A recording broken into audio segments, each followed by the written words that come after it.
Hello everyone, welcome back to our channel Anu Telugu diaries. ఈరోజు కమ్మని మజ్జిగ పులుసు ఎలా చేయాలో చూపిస్తాను రండి. దీన్ని హిందీలో కడి అంటారు.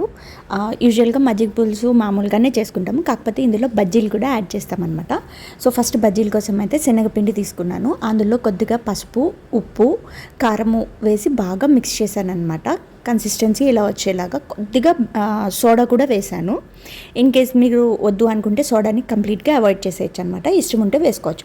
సో అవి బాగా కలిసిపోయిన తర్వాత ఆయిల్ బాగా వేడి చేసి బజ్జీల్లాగా వేసుకోవాలి. చిన్న చిన్న బజ్జీల్లా వేసుకోవాలి. నేను కొంచెం పెద్ద వేసి నా రెసిపీ కొంచెం ఫ్లాప్ అయిందనమాట. చిన్న చిన్నవి వేసుకుంటే టేస్ట్ ఇంకా బాగుంటుంది. సో తర్వాత బాండీలో కొద్దిగా ఆయిల్ వేడి చేసుకుని అందులో అల్లము, పచ్చిమిర్చి, ఆనియన్స్, ఆవాలు, జీలకర్ర, కరివేపాకు, ఎండుమిర్చి, ఇంగువ ఇవన్నీ వేసి పోపు వేయించుకోవాలి. పోపు వేగిన తర్వాత టమాటా పీసెస్ని పెద్దగా కట్ చేశాను అనమాట. అంటే తినడానికి బాగుంటుంది, ముద్దలోకి వస్తుంది అనేసి. చిన్నగా చేస్తే ఏమవుతుందంటే స్మాష్ అయిపోతుంది, అంత ఇది అనిపించదు. ఇన్ కేస్ మీకు అలా ఇష్టం లేదనుకుంటే చిన్న పీసెస్ వేసుకోవచ్చు, లేదు తినడానికి బాగుంటాయి అనుకుంటే కనుక పెద్ద పీసెస్ అయినా వేసుకోవచ్చు. సో ఇవన్నీ బాగా ఫ్రై అయిన తర్వాత అందులోకి ముందుగా చేసి పెట్టుకున్న మజ్జిగ యాడ్ చేసుకోవాలి. తర్వాత సాల్ట్ కూడా వేసుకోవాలి. తర్వాత ఒక 2 టేబుల్ స్పూన్స్ శనగపిండిని వాటర్లో కలిపి ఈ మజ్జిగలో వేసి ఒక్క బాయిలింగ్ కన్సిస్టెన్సీ వచ్చే వరకు ఉంచుకోవాలి. కొద్దిగా బాయిలింగ్ కన్సిస్టెన్సీ వస్తుంది మజ్జిగ అన్న టైంలో మనం ఆల్రెడీ రెడీ చేసి పెట్టుకున్న బజ్జీల్ని కూడా అందులో యాడ్ చేసుకుని ఒక 10 మినిట్స్ అట్లా వదిలేస్తే కనుక అది మళ్ళీ మొత్తం మజ్జిగ ఫ్లేవర్ అదంతా కూడా బజ్జీల్లోకి వెళ్తుంది. వేడిగా ఉన్నప్పుడే వేసుకోవాలి.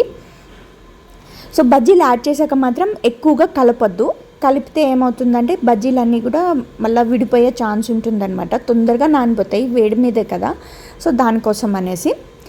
సో అంతే, చల్లగా తింటే చాలా బాగుంటుంది. ఇది రైస్లోకి బాగుంటుంది. ఇది కొంచెము లిక్విడ్ కన్సిస్టెన్సీ ఉంటే రైస్లోకి బాగుంటుంది. కొంచెం థిక్ కన్సిస్టెన్సీ వచ్చే వరకు పొయ్యి మీద పెట్టుకుంటే కనుక రోటీస్లోకి, చపాతీస్లోకి చాలా టేస్టీగా ఉంటుందన్నమాట.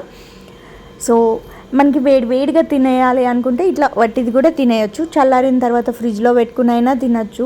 జస్ట్ లైక్ ఆవడాలు అంటారు కదా, మజ్జిగలో వేసిన వడలు, మినపగారల్ని మజ్జిగలో వేసి పోపు పెట్టి ఇస్తే ఎలా ఉంటుందో ఇంచుమించు టేస్ట్ మాత్రం అలానే ఉంటుంది. అదైతే కొంచెం టైం ఎక్కువ పడుతుంది, ఇదైతే టైం తక్కువ పడుతుంది ప్రాసెస్. అది వట్టినే తినడానికే బాగుంటుంది. ఇదైతే రైసు, రోటీ, చపాతీలోకి దేంట్లోకైనా మనం కన్సిస్టెన్సీ అడ్జస్ట్ చేసుకుంటే అన్నిటిలోకి కూడా చాలా బాగుంటుందన్నమాట. That's it for today's recipe. Thank you so much for watching this video. If you like this video, please like, share, comment and subscribe to my channel Anu Telugu Diaries.